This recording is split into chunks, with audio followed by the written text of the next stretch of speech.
महेश परम सुख मानी। राम की कथा को शंकर भगवान ने तो सुन लिया, लेकिन सती जी नहीं सुन पाई। क्यों नहीं सुन पाई? क्योंकि मन में वक्ता को लेकर के संशय हो गई, कथा को नहीं सुन पाई। और जब कथा को छोड़ देती है तो शंकर जी कथा को सुनने के बाद में चल देते हैं। और बाबा लिखते क्या है,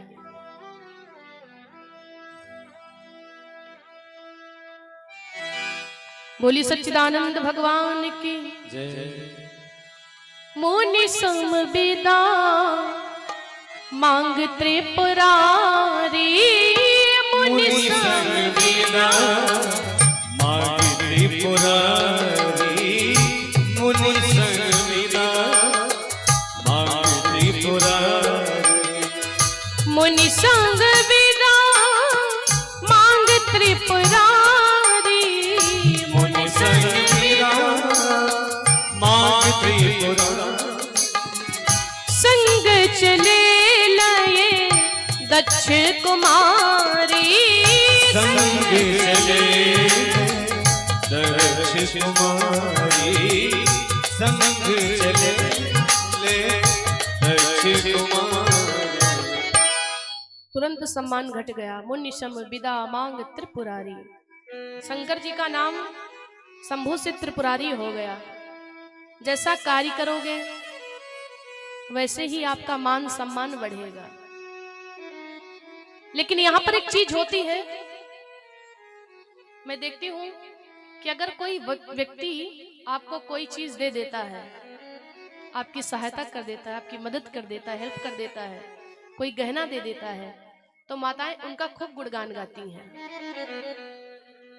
कोई कुछ भी आभूषण आपको दे दे सोने चांदी का, भैया के घर जाओ और भैया आपको कोई आभूषण दे दे तो आप उनका खूब गुणगान गाती हो। जगह जगह पर बताते, देखो हमारे भैया ने हमको कितनी अच्छी पायल दी है, कितनी अच्छी हमारी भाभी जी ने साड़ी दी है। ऐसे एक बार हो गया, ये भैया दूज का पर्व चल रहा था, एक बहन ने अपने भाई के लिए व्रत किया, तो उसके भैया ने दूज के बदले में अपनी बहन के ऊपर प्रसन्न हुआ और एक हीरे की नथ दे दिया। हीरे की नथ, बहन को जब हीरे की नथ मिली बड़ी प्रसन्न हुई। जगह जगह पर जहां भी बैठती हर समय भैया का ही गुणगान गाती रहती। और पूरे पास पड़ोसी जितने भी लोग थे ना, सबके घर जा जा करके दिखा दिया कि देखो हमारे भैया ने हमको हीरे की नथ दी है। अच्छा तुम क्या पाई? राखी तो तुम भी बांधने गई थी, दूज तो तुम भी पूछती हो। तो कोई कह लगे हमको तो भाई केवल साड़ी ही मिली, कोई कहने लगा हमको तो केवल बिछुआ ही मिला। कहती हमारे भैया कितने महान है, देखो हमारे भैया ने साड़ी हमको नहीं दी बल्कि हीरे की नथ दी है। कितनी अच्छी ये नथ है। इतना तारीफ, इतना तारीफ, पूछो ना, जहां भी जाती हर वक्त भैया का ही गुणगान गाती रहती। अब एक दिन की बात, वो बगल में पहुंच गई, उसकी जेठानी रहती थी, तो जेठानी के पास में गई और कहने लगी दीदी देखो हमारे भैया ने हमको हीरे की नथ दी है, ये कितनी सुंदर है। तो जेठानी कहने लगी अच्छी तो है खैर। और वहां पर एक संत बैठे थे। अच्छा संत को देखा नहीं गया, संत परेशान हो गया तारीफ सुनते सुनते। जहां देखो तहां भैया की तारीफ, जहां देखो तहां भैया की तारीफ। संत देखते देखते परेशान हो गया। जब संत ने देखा कि जिस दिन से इनके भैया ने इनको हीरे की नथ दी है, ये उसी दिन से अपने भैया का ही गुणगान गा रही है, भैया की ही तारीफ कर रहे हैं, तो संत ने बुलाया, कह लगे बेटी यहाँ आओ।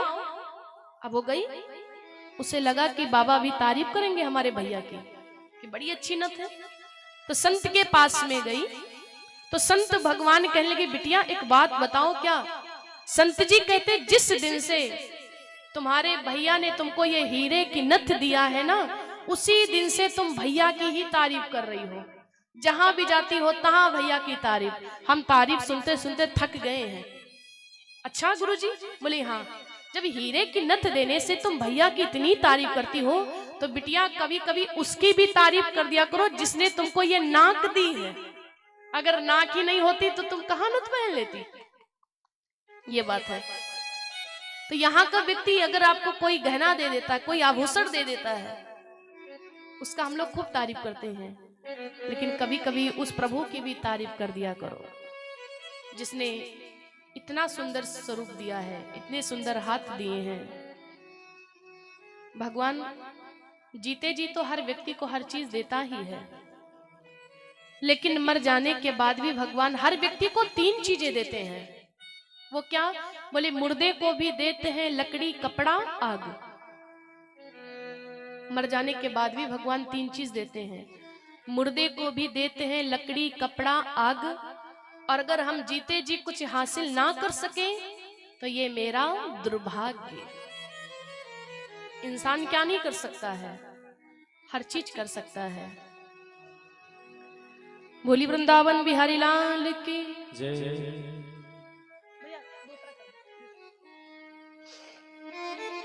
कबीर साहब एक बहुत ही दिव्य निर्गुण भजन दर्शाते हैं। मैली चादर ओढ़ के